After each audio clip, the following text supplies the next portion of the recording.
Guys and gals, this is B.L. Blankenship, the most dangerous man in literature, music, comics, and ministry, and so much more.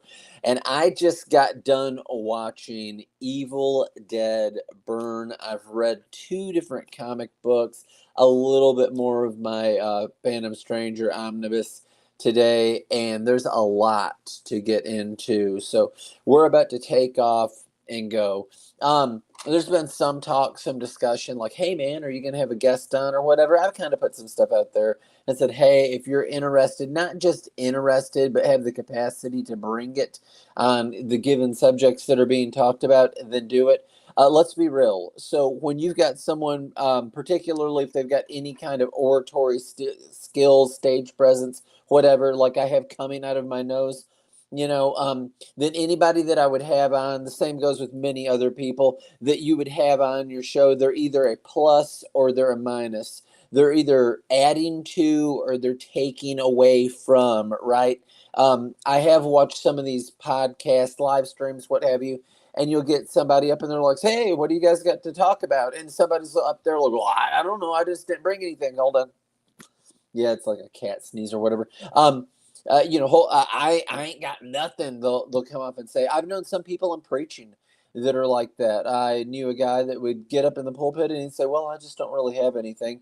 How embarrassing when the Bible says to be instant in season and out of season, to study, to show yourself approved, all kinds of things like that. So if you're going to go, then go, bring it, people. I go big or go home. That's my way. It's always just get it, get it, get it, get it, get it, all that good stuff. Anyway, so the video has not like hopped. Oh, there it is. It's finally doing its thing. So let me copy and paste this into the appropriate places because this is the cheap, lazy way to do things.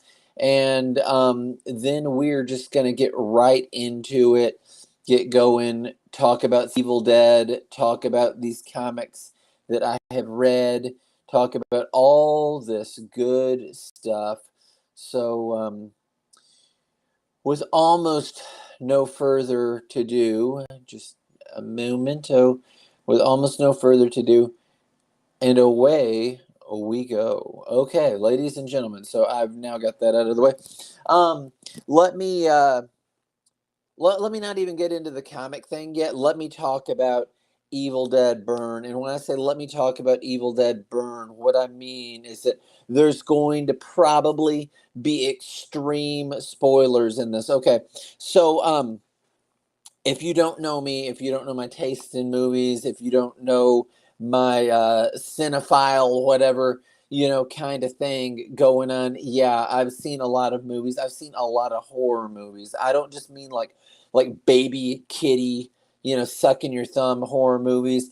I mean crazy, wild, violent stuff. You ever seen a Serbian film? Yeah, I've seen that specifically, and I've seen stuff like that. When I say that, I mean like, not rated type stuff. Okay, so does that mean that I have more credibility than some people that would be reviewing this?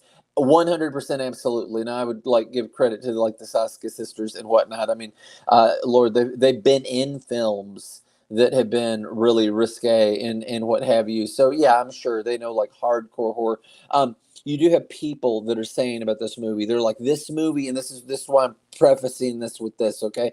This movie is so overwhelmingly violent and gory that it doesn't need an R rating, but it deserves an X rating because of the excess amounts of violent and gore. You got people that are saying that. So you come to me as an extreme horror writer, as someone that actually, when I say it, that it means more than just anybody, jumping ahead and saying that. Are those statements true? 100% yes. This is the most violent movie that I've ever seen, and that really says something when I say it's the most violent movie that I've ever seen. I mean, it's up there. I'm giving it that for certain reasons. It's extremely gory. I would say visceral. It's extremely visceral. All of that said, I enjoyed it. I had a wonderful time. It is exactly what I thought it was going to be, exactly what I expected it to be. Anyone that's out there that's commenting on the quality of the story and it really doesn't do that well, and the other one was some other way, well, they're entitled to their opinion. Um, if you, I really feel this way. It makes me think less of them. Okay, they're not just wrong. They're so wrong that there's something wrong with them to think that. Here's where I come in at. Okay, if Evil Dead Rise, the movie before this, which was awesome, if Evil Dead Rise was a perfect 10, let's just say it, you can say it whatever you want to say where it is. If that movie was in your assessment a perfect 10, I would give this one a 9. It's good. All of the filming things, the things that they do with the cameras, the way that it's shot, the way that it's paced, the way that the story goes together, it's all in. It's all done perfectly the way that you would do something if you wanted it to be completely visceral and violent and always like more terrifying and horrific and ghastly, as much as possible. It's all of that, like all through the movie. Okay, um, so the movie, the way that it's going to start, again, heavy extreme spoilers. The movie, the way that it's going to start is it's going to start out with a scene involving the lake. Now, if you've seen Evil Dead Rise, you know exactly what I mean. It was shot out of sequence. The first scene in Evil Dead Rise happens after all the scenes in the entirety of the whole movie, right? Because after the booger is beat, which, boy, I've got news for you, but just hang on about Alyssa there. Yeah, Sutherland. After she's beat, the main ghoul's beat there at the end. Well, what's this news that you're saying? That's post credits for this film, is what I'm talking about. After she's whooped in Evil Dead Rise, um, and the heroine girl. This one has a female star as well. That she's the end girl. She makes it to the end. So both of those have a white lady that has overcome some stuff, making it there to the end. Hang on, of the movies. That's when the Deadites, when they possess the woman, and that's when what's going to go on at the lake goes on at the lake in that movie. Okay, so this one starts out at the lake, and you've got these two guys fishing at the lake. They're good buddies. One of them's white, one of them's black. That doesn't even matter, but they are. There's a decent amount of profanity in this. I'll tell you that.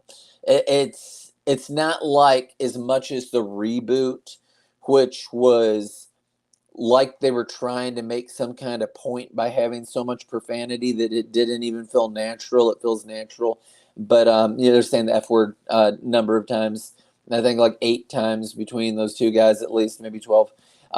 They're at the first of the movie. That the whole movie's not consistent that hard, but it's said a few times, and it I don't think that they've got any like any blasphemies in it. If they do, I don't remember it. But there's several f bombs in this. I no racial slurs, not a whole bunch of more language. Maybe light here and there, sporadically. It's more gore and extreme. I mean, like extraordinary violence. Okay, so they're there at the lake, right? And the one's girlfriend is calling them, and the other's like, don't be like talking to your girlfriend on the phone and everything, but the guy's gonna go ahead and do it. It's the black guy that's got the girlfriend, so he gets they put the boat out on the dock or whatever, and he I don't know, weird. He gets the call from his girlfriend, and he wanders off. He's walked, wants some privacy.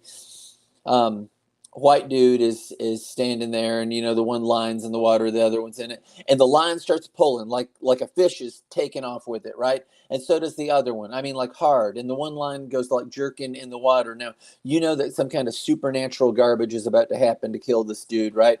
That's exactly correct. He goes to reeling it in. It's a severed head of some woman. Okay, it's Who would that be? That would be one of the women that got killed at the beginning scene, the opening scene of Evil Dead Rise. Was what there were two people that were murdered by the girl that was possessed. Anyway, so he's and drops it, and his pole goes flying in, like through evil magic, like fishing. The lines go to whirling through the air, and they whip around the white dude who's there alone, and they like tie him up, and he gets two. I think this is reversed. The angle is, but it doesn't matter. He gets two hooks right there in his jaw, and he gets another hook through like his eyelid there, and he's being pulled under the water, being got. And the black guy gets out there. And he's like, "What's going on?" And where's he went? And the guy comes to pulling up on the boat and everything, and he pulls him up on the boat, and whatever's happened, like everything below his waist, it's not there anymore. It seems like he's got like some spine or something that's kind of like hanging down, so it went up a little above the waist. But yeah, it's mulch, and so he's like dying and dead at that point. And then the black guy looks over and he sees like the girl, the possessed, the deadite girl. Her head is like above the water, and then she like goes below the water, and he's like, "What in the world?" And over the side of the boat, her fingers go like that, and like that, and grab onto the side of it, and she capsizes the boat. So he's down there in the water again. Lots of spoilers. I'm just telling you, this is the opening scene to Evil Dead Burn. All right, and I'm going to break it down to you what all happens, because this is important with it. So you you then have that girl standing on top of the capsized boat, and she makes the water through her evil powers boil the man to death. And so he's boiling to death, and all these dead fish are like floating up, and he manages to swim and crawls onto shore and dies. And she goes to walking past him. She's there on shore too then. And she walks out by the road, and she just stands and she waits, and hours pass by because it goes from day to night. And there's this car that's speeding by. Now this is very important, and the time is going to change, so you'll see who this is in the car. But this is a guy that's about to get got, right? And she walks out in the road in the scene that you're watching, and she turns like where she's looking like face on at the car, and he's messing around with his CDs and all that. I know nobody's did that out here, right? And he's messing with the CDs. He looks up and he sees her, and he hits the brakes and all that. Hits her. The car goes to flipping and everything. She's stuck in the windshield of the car. She bends herself back like all gory and everything. Her head comes off, and she says to him, she's like, "Will," she said, "we finally found you, and now you're going to take us to your family." Okay, now let me break down to you who Will is. You don't see that scene yet with Will. You just see her get hit, and then the next scene is like a black girl twerking at a club where Will is one of the owners of that restaurant club with his wife. His wife is French. She's the main girl. She's the one that you see screaming right there. Main character in it, right? Anyway, so I think is that her or is that the other one? I think that's yeah. Anyway, yeah, that's her. Anyway, you go to the club and you see that he gets. I'm gonna cut through some details here because there's some other stuff. He's got a brother, and the brother's got a wife that's there, and there's all kinds of talk going on. They're very unhappily married, okay, and she tells him, "You can just go to hell," and she gets her wish because he does, but he's gonna become a deadite. So that's the dude that this thing has hunted down and wants his family. The whole movie is centered around this family. Now, why are they after this family? Because this is the family of Ash, okay? He was the granddaddy. He was the grandpa. Ash was. They do have a picture of Bruce Campbell in it that makes a cameo. Woo! My boy Bruce. And so, yeah, anybody that's an Evil Dead fan can appreciate that. But there's a Kandorian dagger, and that is something that can separate the Deadite spirit, like the demonic Deadite spirit, from the person's body when you stab them and like send it to hell or whatever. So you've got these monsters wanting this weapon that can take them down, and they're trying to get this, and that's why they're interested in the family. He had it written or a recording or whatever. I don't remember. I just saw it, but it's a lot going on. That once you get this dagger that I've got like sealed up and sealed away, they will stop at nothing to get this. So there's a weapon that can do this. There's what is it, the Circle of Wise Men or something like that, that was referred to as a cult. It's people that knew all about all this Deadite stuff and Necronomicon stuff, and they were trying to combat it, and and all that. So they're reading all the ancient Sumerian stuff and everything, and studying history and trying to find a way. Okay, so Bruce Campbell's character's not in it. He's dead. They talk about what a freak, what a psycho he was. You talk about the Book of the Dead and all that, but you've got the reel-to-reels and all going and playing, and all these footnotes written in how he would fight monsters and all that. So this is his legacy, ladies and gentlemen. Okay, so that's who the dude is in the car. The severed head of the girl starts saying these words, like dark, tormentive words, in Sumerian or whatever language. It's wild up there at my head. I mean, I'm seeing that. That's a fan, by the way. I don't do a green screen, so it does that because my head's over there. But yeah, his seatbelt gets tighter, straps him in. The car, it sets on fire. Don't worry, he'll be back before, like at the closing act of it. He's the final boss in the movie. All right, like messed up character, like he's something out of Stranger Things, only it's done well. Who's that, Valak or whatever the dude's name was? I didn't even watch that season, but it's some kind of like a man with pieces burnt out of him that's still around. Okay, so the dude, he was a bad dude. He's went to hell. He was a wife beater. He would beat his French bride. He went to France because he was into the whole French cuisine thing and everything. And then he meets this nice French girl, and he marries her, but he's an abuser. He would beat her. And you know how like malicious the Deadites are, right? And they'll say to her through the whole movie, did you like it? Did you like him beating you and abusing you? Or are you just such a coward that you wouldn't leave? So that goes on all through the movie. She's got like burn scars right there on her side, and she like lifts up her shirt and shows it, and it shows the stuff. You see their wedding videos and all this type of thing going. Um, so after he dies, you're taken to his funeral, which is an awkward thing with just his family, and so that would include his wife, and his brother, and his brother's wife, who we've already met at the club, and his mom and his dad, and his dementia, Alzheimer's grandma. Um, them, and then the people that work at the funeral home, and there's construction going on, all kinds of things, just to make it more like anxiety filled and stressful, or whatever happening. The dad, after all of this is said and done, I'm skipping to ugly, violent parts in it, right? um the the body is carted back, and a dude that works there at the funeral home, he is going to put it in to be cremated, and they're in the casket. I'm not exactly sure that that's how that works. I could be wrong. I would think you take the body out of the casket and slide him on a slab or whatever. He's fried. He's messed up anyway, but they're going to burn him into ash. No pun intended. And so anyway, what goes on and happens there is, the dad knocks on the door and says, "This is my son." He's just so devastated. "Can I just have like 5 minutes with my boy?" And the guy's like, "Well, don't tell anybody." And you know that it all just kind of goes to hell from there, right?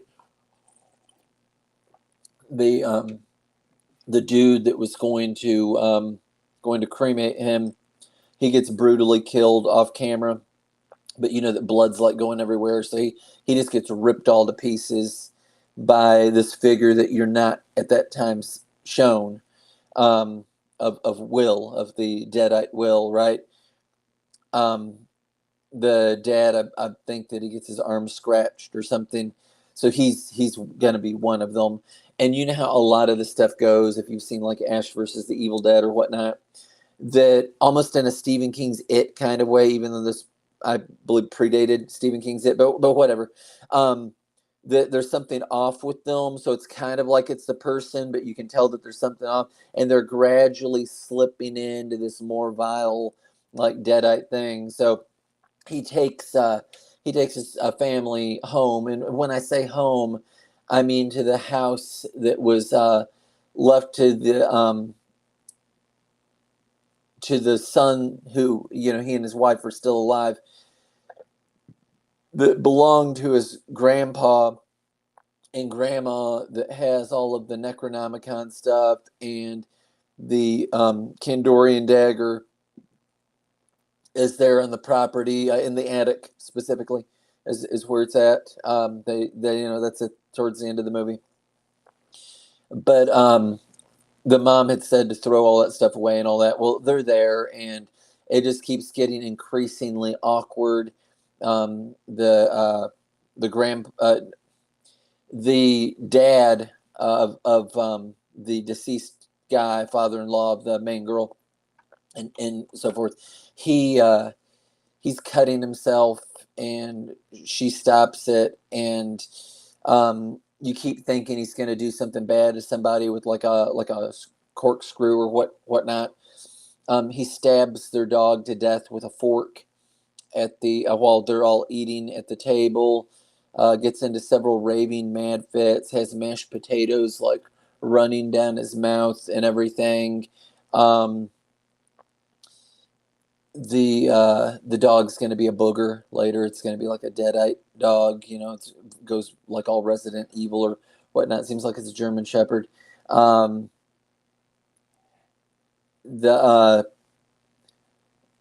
guy too. He's stabbing himself, cutting himself up, whatever. They're like, we've got to get him medical attention. So the surviving son and his wife are taking him to the hospital. Everything goes off the rails there. The dad guy, he kills that daughter-in-law brutally. Gets in a fight with his son. His son won't take him out. It's really, really violent. In fact, it's one of the most violent fight scenes that I've seen. And yes, I've seen Deadpool and Wolverine inside of a vehicle. It's more violent than Deadpool and Wolverine. Full on, like demonic, psychotic, PCP, strong rage in a car, slamming somebody through a sunroof. He chops off her fingers, or at least like that much of them, in the door of the car. He pulls out one of the headrests and stabs her in the neck with the metal part of it. Is choking her with a seatbelt, all kinds of stuff. The son escapes. He gets away. He runs back home. He's the first one back home, right? And he's saying how she was killed and everything. You get a knock at the door. It's the dead wife's voice. I was expecting it to be the dad, like mimicking her voice. No, it's really her, and she's full on psychotic deadite. She's got the headrest sticking out of her neck. She pulls it out slowly. That's where she drinks the candle wax and all that. There's a prolonged knockdown, drag out, as violent as all can get out. She gets knocked down the basement steps. There's a lot of body contortions in it. She's locked in the basement. Don't worry, the grandma with dementia, Alzheimer's, will let her out and chaos will resume. They're going to go and leave. The psycho dad is out there. He's got the gun from the glove box where the one dude wanted to be a tough guy. That's what they say. I live in East Tennessee. Totally normal to have a gun in your glove box, whatever. To carry one on you, concealed, open carry, whatever, doesn't matter. We got rights and liberty, and and whatnot. Yeah. There's a lot of gunfire around here, by the way, a whole lot of gunfire. Some sounds like a full auto, some sounds like a cannon. Deer are everywhere as well. It's just totally normal. Don't, nobody really bats an eye at it. Um, yeah, anyway, wherever this is supposed to be, he's got the gun. Now you think, hey, he's going to shoot them. No, he's going to shoot himself 3 times in the head just to show it's not going to do anything to him. And it is graphic and bloody and nasty, like all of it is, like the whole movie is as graphic and bloody and nasty and everything as can be. So I believe the first shot is through the mouth. Goes out the back of his head, like blows the back of his head off. Blood goes to shooting. The next one is in the side of the head. The next one is like that, under the chin. I went down to a nursing home rehabilitation center when I was in my 20s for this dude that got his granddaddy's old shotgun, and he tried to do that, and he actually blew his nose off and blew his eyes out, and they put his eyes back in, and it didn't kill him. It messed him up. I would go down there, I'd preach to him, I'd say all the right things. Unfortunately, that doesn't always mean a whole lot, right? Here and more trite, insignificant things that don't matter, like on the internet, I'll write these guys and I will say all of the right things, all the perfect things. You got some freaks that'll try and twist something in comics and make a tone because they think, hey, I can climb up a little bit higher over BL Blankenship. Not that would be an accomplishment in and of itself. I said years ago that I would rather be right than popular, and I believe that God heard me. I have kids that tell me, man, you are so cool. And I'm like, look, dude, I've never been cool in my life. I smile, but, I'm just whatever. I mean it. Um, I'm just me. I'm a nonconformist. I do whatever. I'm a religious fanatic. I mean, whatever. Um, Things make me sad. I relate to the prophet Jeremiah. Everybody else will be having a party, and, I'm in all black. I'm Hamlet or Socrates. I'm that person. They weren't well received. Socrates would show people that they were wrong, right? Not that I'm always right, because I'm not. I know this because I'm married, um, and she'll tell me. But Socrates, no, they would hate him for it, right? Whatever. Where was I? Blood, nastiness going everywhere. The dog is in full demonic array, standing there by the man. They're kind of guarding outside for a while until the dude decides he's finally going to come in. That's basically like you just can't go outside. All kinds of mess happens. Everyone except the main girl at whatever point in the movie gradually is going to be made into a deadite. The one dude, the husband of the woman, slammed into the knives and forks and everything in the dishwasher. Had a conversation with my mom. Apparently, my dad has went wild over all of that type of thing, with her putting the blades like sticking straight up out of the dishwasher. Because I'm like, who even does that? And she's like, I do that all the time. And Larry goes wild over it. Yeah, because you could like fall and get stabbed. That's what happens to the dude. She pushes him down into them. I mean, there is a brawl. Not the whole thing is done in a way that would make people really tense. I've heard reviews about somebody actually gagging and all during the movie.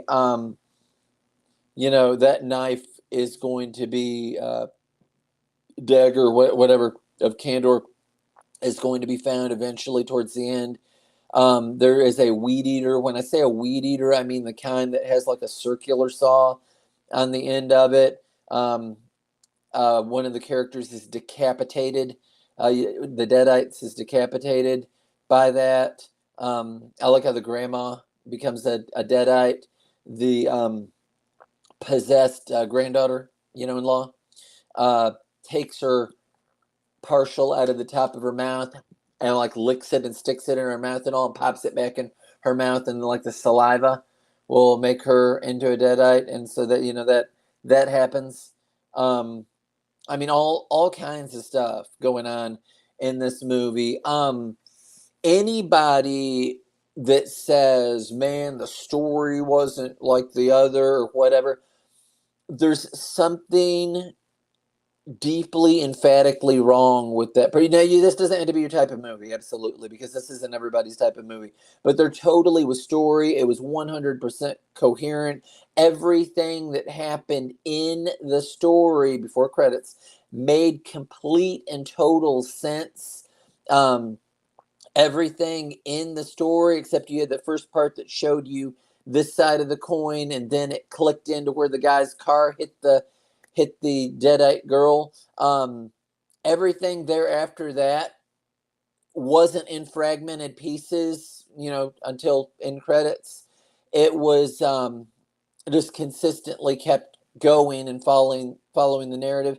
The camera work is stunning. The lighting is stunning. That's just the word that I'm going to default to you. They were perfect for what they were supposed to be, for this kind of movie. The way that it would like show something over here, and then it would turn and show you the person's face, and then like a booger, a deadite would be behind them, and they'd be in the shadows, but you'd see like how my eyes are blue, but if it wasn't like showing blue, but if it looked like vampire-y and it like my eyes were light or something, it would do that kind of effect. All kinds of stuff throughout it.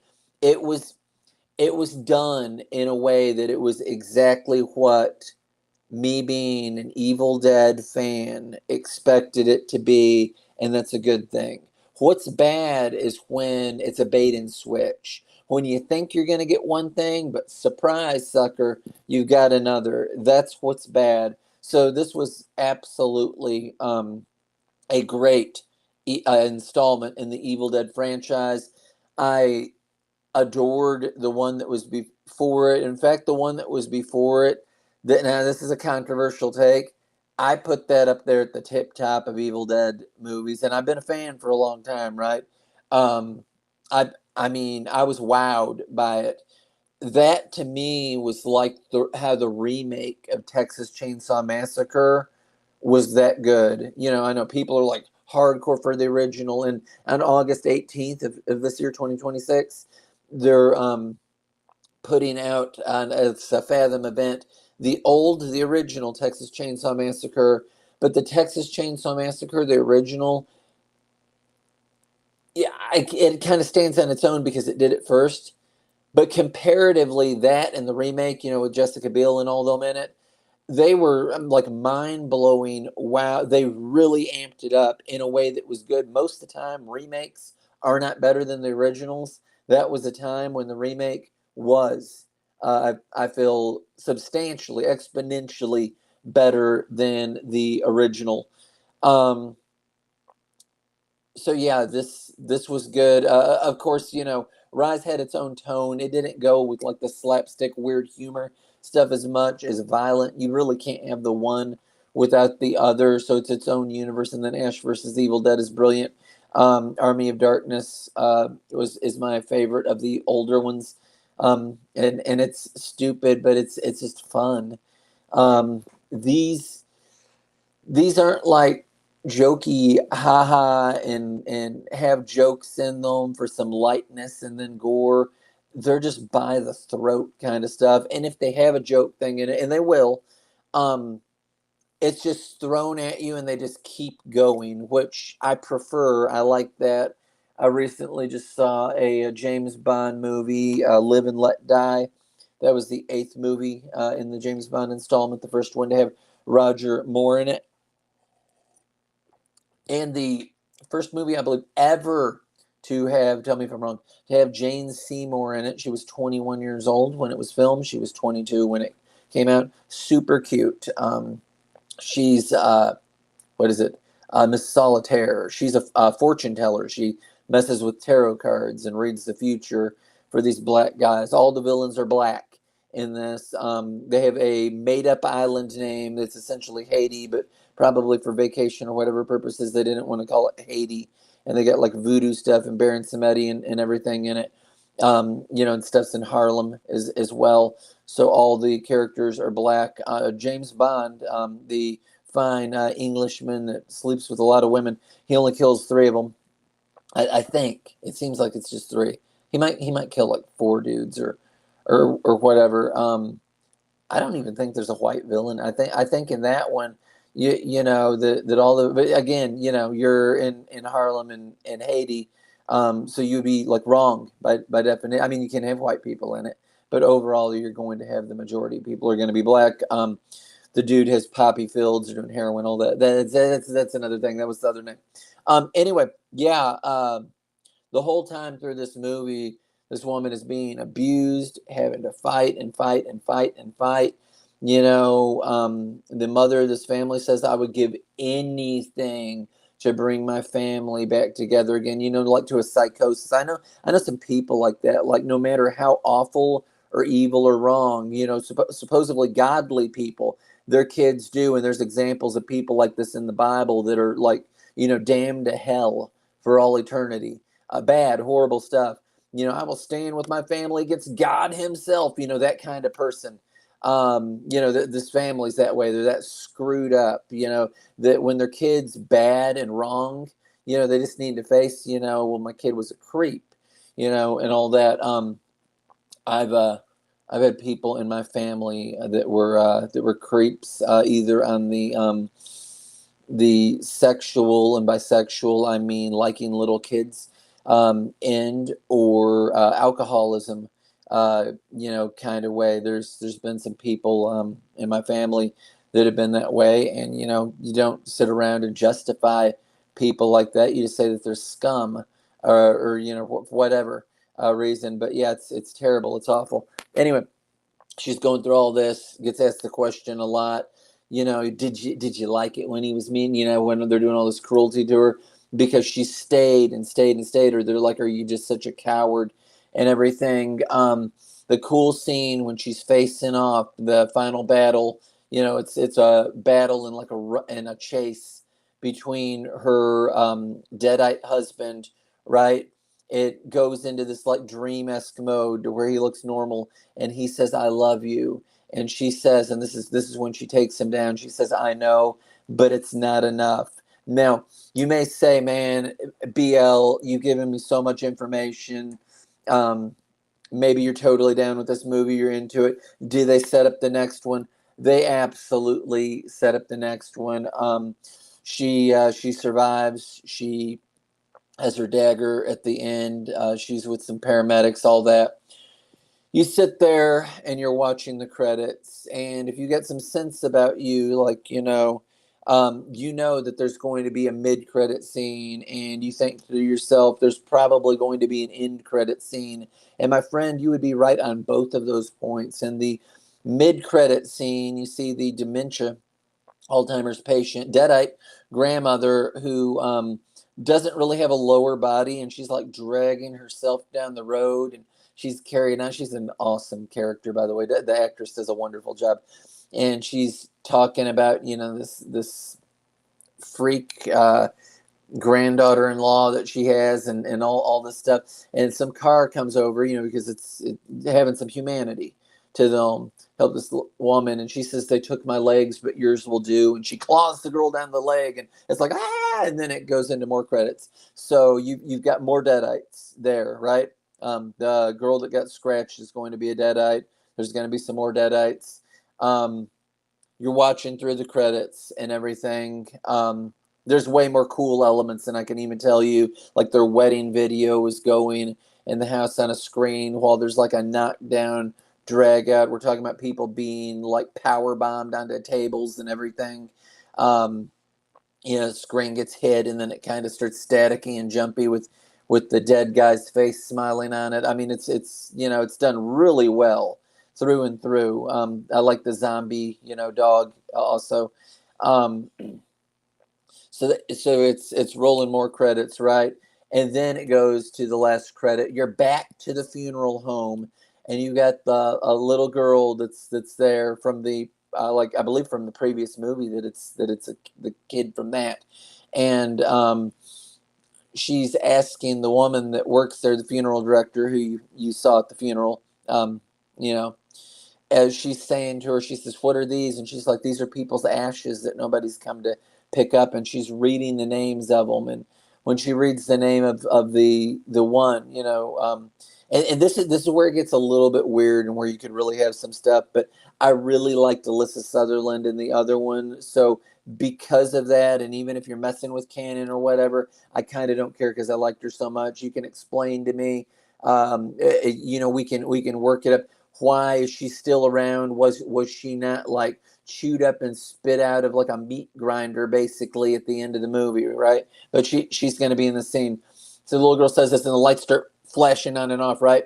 And the little girl looks at her reflection in the mirror, but her reflection in the mirror is Alyssa Sutherland. When I say it's Alyssa Sutherland, I mean like her fine looking normal self, I just have a spot in my heart for her because of the last movie. And she's there and she's looking pleasant and smiling, and she's emulating the moves that the little girl is. If she's got her arm up like that, so does she, and so on and so forth. And then there's like some more flicker, flicker, flicker stuff. And the little girl looks over her shoulder, and then it's like Booger Alyssa Sutherland, the one that you think of when you think of how she looked through the majority of the movie Evil Dead Rise. And she says, "Mommy is back," and the little girl's neck, kills her. And so that kind of says, hey, you got a bunch of deadites. You've got what, 2, 3, 5 of them already, for Evil Dead Wrath, which will be the next movie. I think it's coming out next year. But I did have a really good time about it. I sat down, ate with my family, and I was alone watching this, by the way. My mom says it sounds like it would give me nightmares. It would. My mom's a big shark movie person and watches things about serial killers or whatever. I grew up watching horror movies and everything because of her. Like every holiday, like Norman Bates would be on, or or Jaws or whatever. But yeah, it was everything that I hoped that it would be. Evil Dead Burn was well done. Indeed, it's what I expected, and thus I'm not disappointed because it's what I thought it would be. I'm looking forward to the next one. There's several more movies on my radar before I jump into the comics thing real quick, and I do have several other things that I can talk about. I just don't want to take a year and a half to do it. I might try and finish this up here in like 15 more minutes. That way it's just an hour-long video. All right. I'm planning on seeing Spider-Man, Brand New Day. There's going to be a bunch going on in that. Going to have, I guess, a mob with me of people for that. I'm planning on seeing Clayface. I have high expectations, really, for both of those. So when Spider-Man 3 came out, I, of course, was right. Me and anybody else that said there's too much stuff going on. I kind of had that fear the last time that they did the Spider-Man thing, where they had all 3 Spider-Men together. But they pulled it off so well. I'm like, see, it is totally doable. So I have high hopes for this Spider-Man movie in particular. I think that it'll be fun. And that's the wording that I'm going to stick with, that it will be fun. If I'm wrong, I'm wrong. But I do hope that if you're going to see it, that you have a good time. It's absolute trash to go to see something and not. I'm planning on seeing Clayface. I think that Clayface could be an enjoyable body horror movie because of what it is and because it's based off of Feet of Clay from Batman the Animated Series. You see him, or a shadow of him, make his hand into like a morning star, like a mace, like a spiked ball. You know that he's got that whole Clayface thing going on. So I think that will be an enjoyable movie. Again, this is coming from somebody that just watched Evil Dead Burn and liked it. A very notable horror writer, by the way. If you want to buy any of my books, if you really like this type of thing, you will love my Western horror books. You'll adore them. They're kid-friendly things as well on there, all kinds of stuff. If it says warning stuff on the back of the book, which is most of the literary fiction books, don't get them. I believe it. There's stuff that's easy and not like a gory bloodbath, but whatever. My horror books make Jack Ketchum stuff seem like it's Disney. Anyway, it would jive well with this type of thing. The Confederado is the one that pushes the envelope the best. The God Walks the Dark Hills series, you know, the Western horror short stories that I've did in anthologies or collections, they vary. But yeah, you know, it's still there in the more extreme end. Abraham Lincoln Burns in Hell. A kid in school could read that. That is Victorian Confederate sci-fi. It's kind of like Doctor Who or Sliders, only John Wilkes Booth is the quote unquote hero of whatever dimension.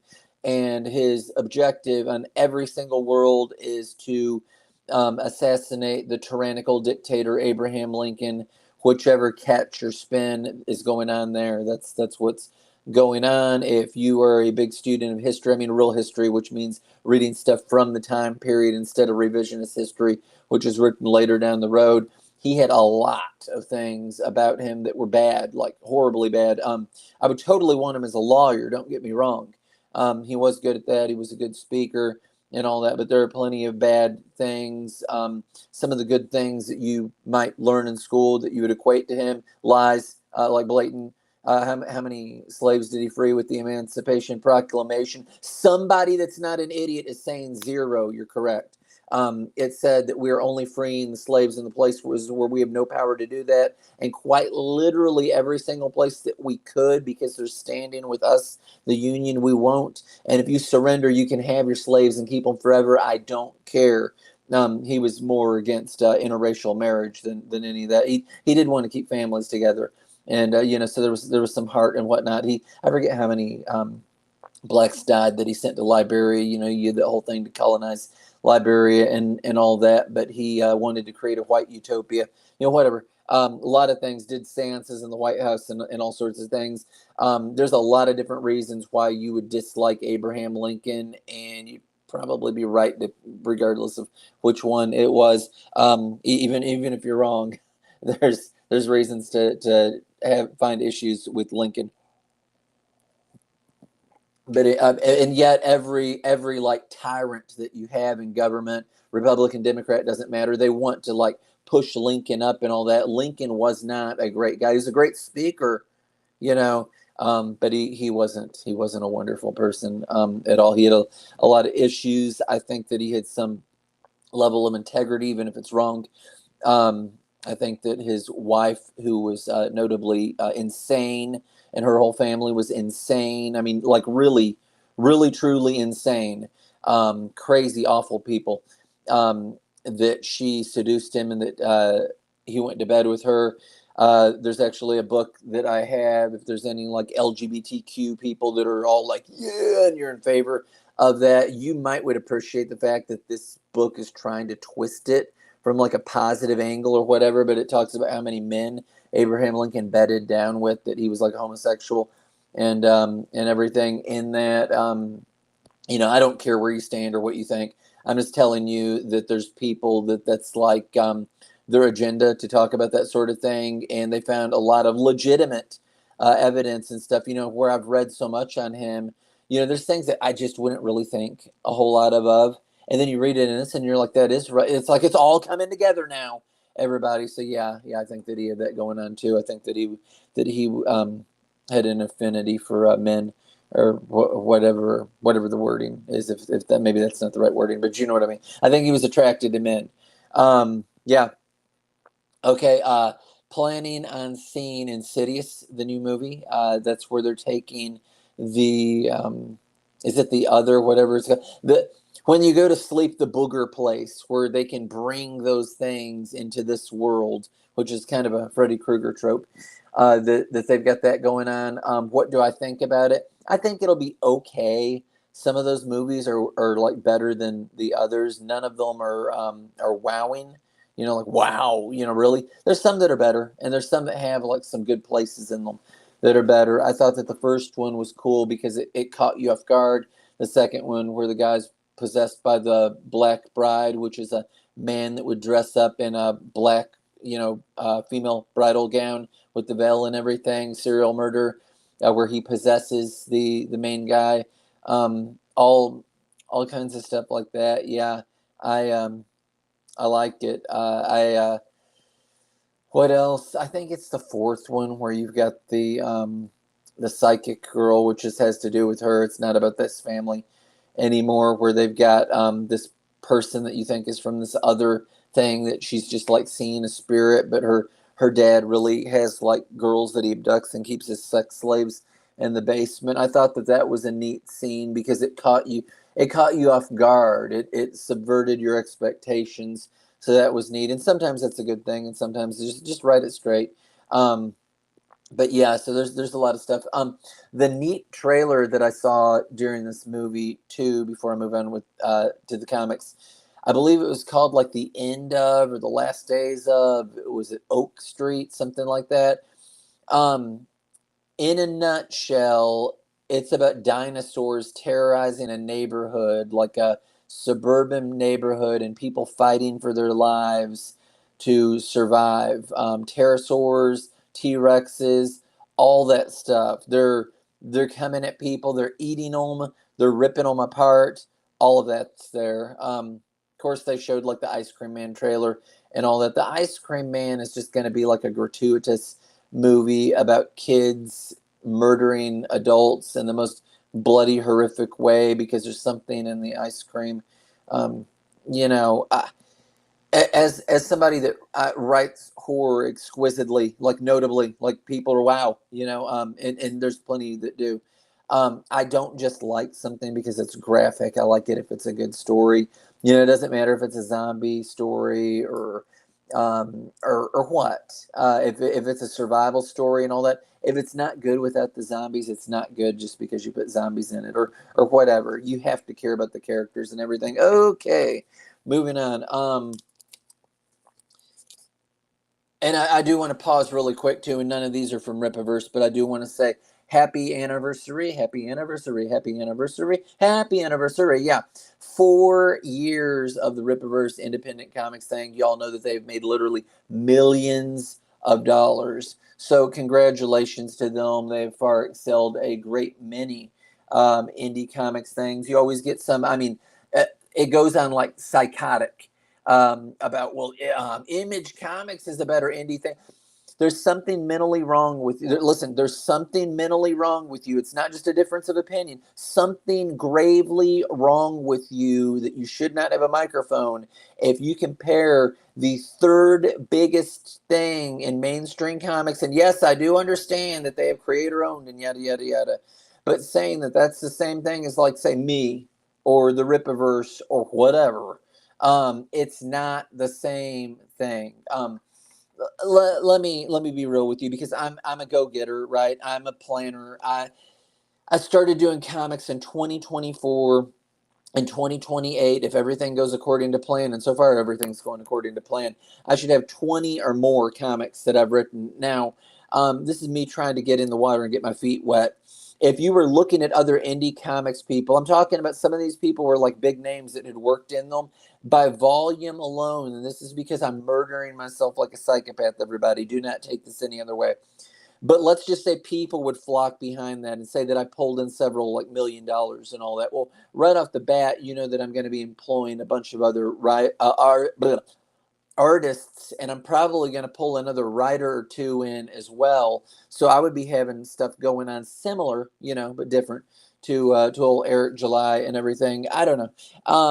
If you look at my sites, you see that I hold Jack Chick up pretty high. I know Eric is really big in like superheroes things, and I'm sure that there's a lot of people that are. I think you would throw me more, and I don't like to be put in a box, but I think you'd throw me more maybe an EC box or something. I like horror. I like pulp. I like Western. Um, I like true crime. I like when I say Christian, I don't mean like lame. I mean like with undertone. I really like movies like Frailty and Seven and Nefarious. That's about a dude that's demon possessed in prison. And I'm in the Book of Eli. That's a more science fiction, but it's got Bible tones because it's about the Bible.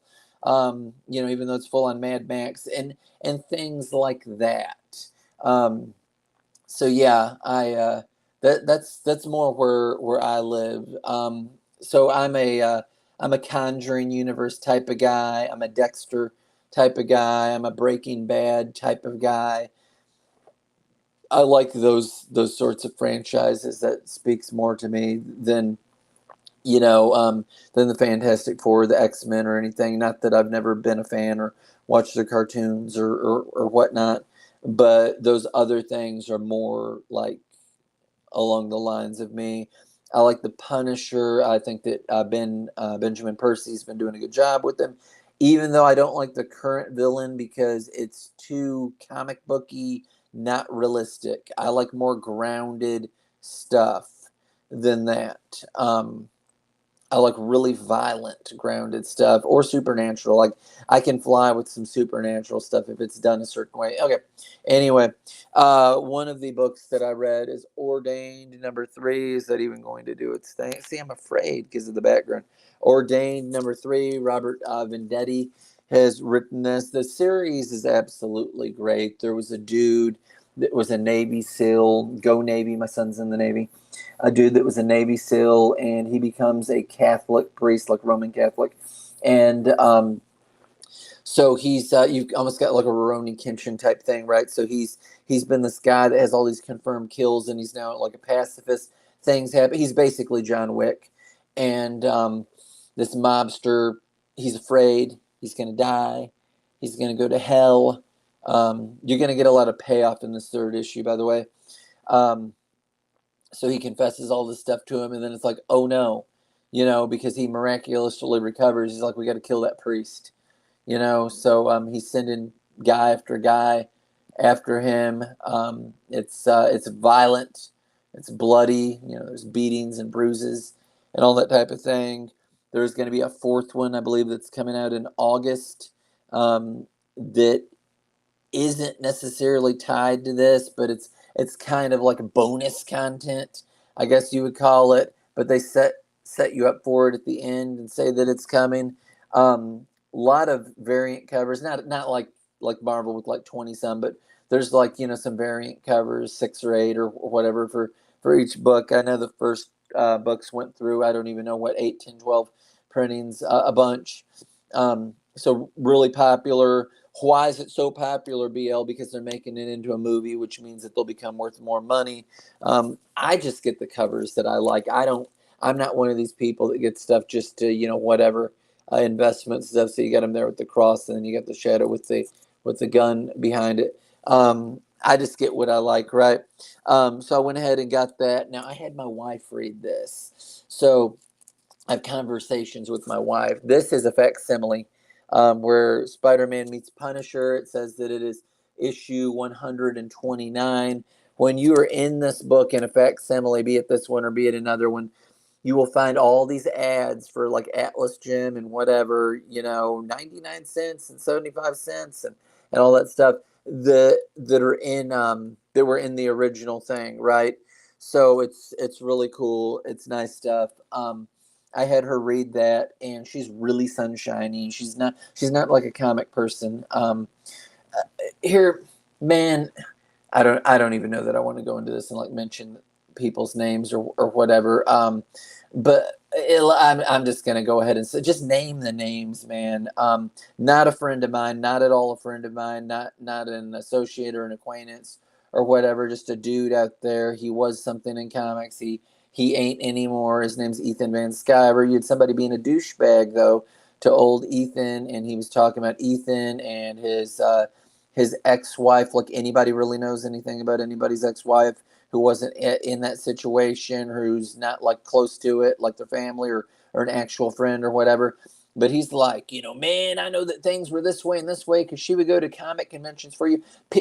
There's some pure stupidity with some people that they don't think that maybe someone's like loved one, like the boyfriend, the girlfriend, husband, the wife, whoever, might go to something to be supportive of the person, that other person who's into it, instead of them actually being into it. Of course, that's the case. So I mean, Victoria, when she's there and all that, it's not like she's got a disdain for comics. It's just not her thing. Her thing is me, basically. I mean, that's why she's there, and everything. She's there because she's pro Ben, pro BL Blankenship, Ben Jam.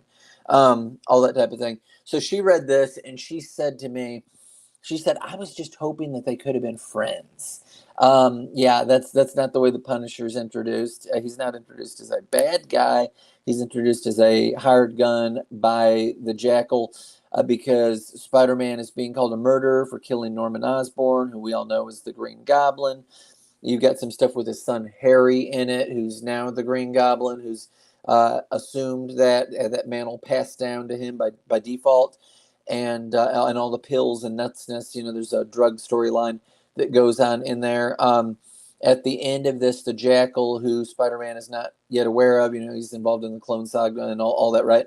Um, he uh, he says that, you know, I'll get him next time, and it's like in the next issue he'll be Hammerhead. I have the Spider-Man cards from the '90s, so if I otherwise didn't know who Hammerhead or whoever it was, I have like the ball cards with them, and so he's a little like short-looking mobster guy, and he's got like a flat head, so he, you know, far apart eyes and everything, so he can run and headbutt, and I guess he's got a like a head like a battering ram type deal going on. So yeah, it references you to some other issues, like where Gwen Stacy was killed, and some very notable things that happened within what, like 5 issues of that particular thing.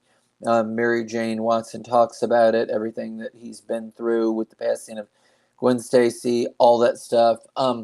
That's really everything today. I was thinking, hey, maybe I could pop on. I could do this tomorrow, whatever. Like, share, do what you're going to do. Will I put these out every weekend? Maybe, maybe not. I don't have anything in my pull box next weekend, whatever. I might just chill out. I don't mind to go on other people's cast. I'm actually in the know with some things. You get a lot of people that aren't. You can clip or snip this. I don't care. My channel's not monetized. Um, I would like to build my audience, grow my audience. That's why I'm doing this. There are people that you can blame for that I'm not going to go into a big spiel about it. I do know that I guess they're currently shooting the next Superman movie, The Man of Tomorrow, which Warner Brothers name for that, for those that are in acting circles, you know, is Exodus. They've got that going on right now in Fayetteville and Atlanta, Georgia, like literally right now. Like they're doing a thing tomorrow for some certain roles. I've not got contacted back. Somebody watching this that may be saying, "BL, can you act?" Yeah, yeah. Yeah, I write, I can act, I can do all that. There's things that I'm good at. I'm not trying to push myself off as like a main character or whatever, but you know, I'm talking like bits and small roles or whatnot would be more of my thing. I have been at some play like auditions and things, and you really get handed some humble pie because there's people that are really outshining you when it like comes to acting. In literature as a writer, I hold my own. I think in general, I don't see a lot of people that I've been around that are just like flying past the others. Even though there's some people's work that I might think has a particular twinkle. As a comic writer, I see myself as doing continuously getting better. The thing that I've been complimented about in literature is that I can write so many different styles, and there's some people that can't, that they're stuck in a box, and I'm not. I can go in all kinds of different directions.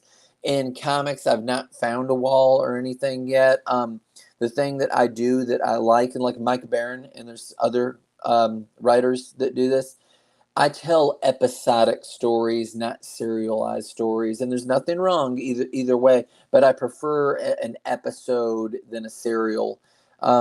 The difference being, like an episode, as I've said before, is like Smallville, where you would watch it and you would have a villain and you would have some kind of closure or conclusion, and that story could fit in with a larger arc, which would be like a serial that, you know, Lex is trying to figure this thing out, and so you've got these little things that are going on.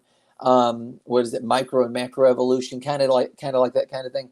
You got these little things that are going on that are culminating into the big story for the season, but then you've got little like sub bosses like Mario, like how you got to beat all the Koopa kids before you fight Bowser in Mario 3 or various other Marios. You get the You get the ideal, right? How you got to fight the other bosses before Ganon and the Legend of Zelda games, which it's almost all of them, not all of them, but almost all of them. I've beat the Wind Waker on Game Boy. I loved that game, and that's not Ganon, even though it does go into Shadow Ganon form. I was so excited when I beat that game. Yeah,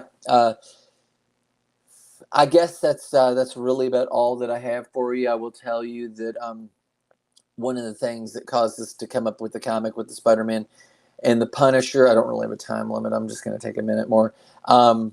Is that Victoria? I was talking to her about the My Adventures with Superman. That's the newer cartoon. It's in season 3. And she's like, I really don't like that because they've messed with the story. They've race swapped Jimmy. Jimmy is a minority. He's a redhead, which puts him in the minority uh, classification. And they made him like a black guy with pompadour. They have covered themselves and been like, well, this is another dimension, because that's what DC and Marvel does. Does that feel like could care less and sloppy? Sure.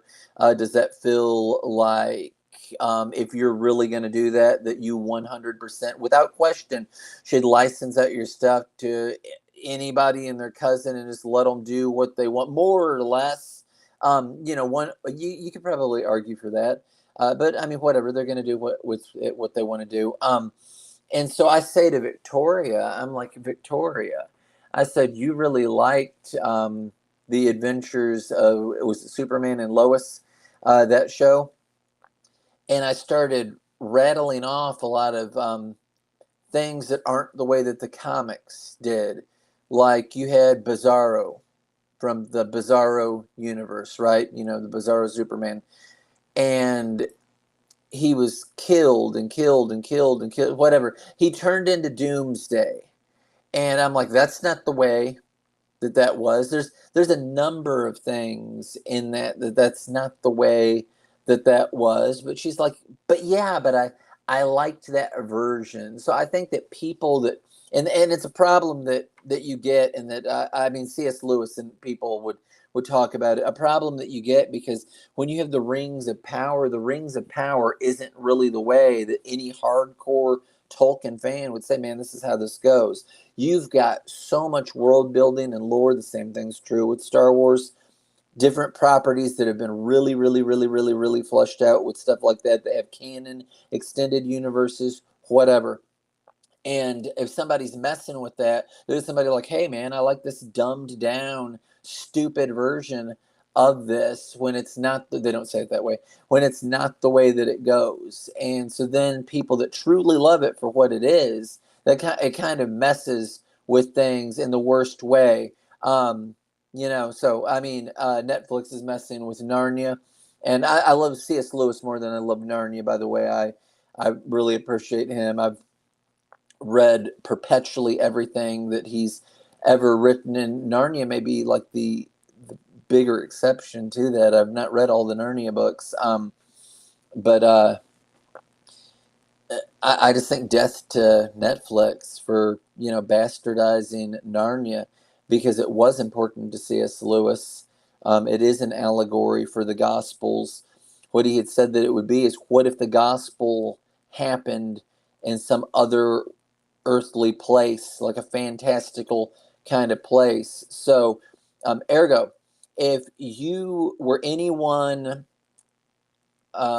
worth a grain of salt in regards to recreating the Chronicles of Narnia, to honor the source content, source material, you would think, if this was the Bible, like the gospel, we're talking about like Jesus and everything, if this was all that, and if it was happening in some fantastical universe, so the lion Aslan is Jesus, so on and so forth, and you really pushed it that way to where it had the feel, where it's not coming out and saying it, but essentially that's the vibe, then you're doing it right. Anything else, you suck and shouldn't be touching that product. That's how I feel about it. There are things that I have far less heated opinions about, because I don't care as much about those properties, even though, man, I totally get it, because I know if your heart's just there for like whatever, then you feel that way. I grew up with Star Wars, and I would watch the home movies and really like the home movies. You know what I'm talking about? It's like Willow almost, but it's got Ewoks in it, and you've got that family that crash landed on that planet. And I adored those movies. I loved them so much. I have never seen the super lame, super stupid Star Wars Christmas. What is it? Life Day, I think. I've never seen that. I'm aware of it. I have listened to the "What Do You Give a Wookiee for Christmas If He's Already Got a Comb," a song that apparently was on the record. That's because I work with several people that are hardcore fans. I've never been like wildly hardcore in it, but if I was doing Star Wars, I would do it in a way that would make George Lucas proud. Um, it's his baby. Um, he's the bottom line on it. The way that he said that it was, there's enormous amounts of material, canon and all. You can binge. They're probably available in audiobook form. I mean, I would go through that type of thing. And I know that like Shadows of the Empire was a video game. It's like just take like that video game and the stuff about that and be like, let's make this, um, and have it flow like that and talk to George. There's always these creators out there and they would love to be consulted on it, because they care. And he made something that so many people care about. Uh, I don't know, man. Anyway, that's all for me today. Again, I enjoyed Evil Dead Burn. Um, enjoyed these comics that I got this week. I'm one of these people that I don't go out and watch movies that I think I'm going to dislike. I get it that critics do that. They come up with I watch things so you don't have to. And, just in case you wondered, here's why it sucks or whatever. And if you think like that person, if you genuinely do, I'm not saying that you're some crony follower people. God knows there's a lot of those. But if you think similar enough to that person, that's what a good critic is, by the way. That's great. A good critic is someone that if I said to them that I like this and this and this and this, and maybe I dislike that, then they could say to me, you know what I bet you would really like based on my likes and dislikes. And they can pitch that to you. There's music things that do that. Like I listen to the YouTube music and they've got like several different things, right? And they'll do that. It'll be like based on the songs that you're saying that I like this. You'll probably enjoy this as well. That's where value is as a critic. So if you don't enjoy the Evil Dead franchise, particularly the movie that came out before this movie, if that's not your thing, if you don't like movies like Martyrs and what have you, I think that's a great horror movie. You're not gonna like this movie. This Evil Dead Burn is the most intensely violent, gory movie that you could ever want to see in your entire life. It's very much rated R, and it's so violent that I do agree that it could be rated stronger based solely on the violence alone. So yeah, but no, it was exactly what I wanted it to be. I was happy to see Alyssa Sutherland there in the post-credit scene. I thought that was cool. Happy anniversary, Rippaverse. Appreciate some of the stuff that DC, Marvel, all that has coming out. I am most excited within comic books alone. We're talking about like to read as a reader, right? The Dark Horse Comics on October the 13th is having the Tales from the Crypt hardcover. Every Tales from the Crypt comic collected in a hardcover. I believe that's 1,036 pages inside of that book. It's $150 if you wonder. So if you support your local comic shop, all that, that's awesome. Put it on your pull list if you're interested in it. If you're not, whatever. If you're going to say, is that every single episode that they did on the show, BL? Well, actually, so what the show Tales from the Crypt did, even though the name of it was Tales from the Crypt, is they would use the storylines from all of their, I think, like other horror magazines that were in their line, you know, Two-Fisted Tales and other stuff. They weren't all just from Tales from the Crypt. You know, comic. They weren't. They were from other things as well. Yeah, it was a series on Fox. I grew up watching it. That's one of the things that got me into art. I watched the cartoon Tales from the Crypt Keeper, all that good stuff. It was like part of my life growing up. A show that I've not got into watching yet.